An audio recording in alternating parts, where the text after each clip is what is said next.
बिस्मिल्लाहिर्रहमानिर्रहीम। अस्सलाम वालेकुम दोस्तों, आज है 3 जुलाई 2025। इस्लामाबाद फ्रूट मंडी और आप लोगों की खिदमत में हाज़िर है जी अदनान मायार। माशाल्लाह जी नीलामी हो रही है। नीलामी का टाइम सुबह होता है जी, तकरीबन 6 बजे शुरू होती है। सिलसिला 10 साढ़े 10 बजे तक चलता रहता है। तो चलो जी प्यारे भाइयों, वज़न इसका होता है जी 6.5-7 किलो। तो दिखाते हैं आपको कि क्या क्या रेट बिक रहे हैं जी यहाँ पर बोली में। माशाल्लाह ये सारे जो है ना गाड़ियाँ सिर्फ और सिर्फ काबिल की खुबानियाँ हैं ये।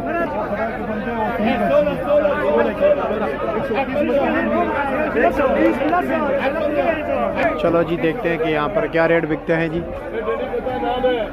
अच्छा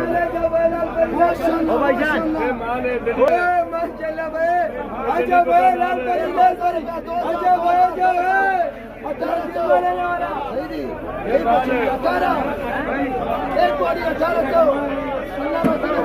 ये लो जी 1800 रुपया।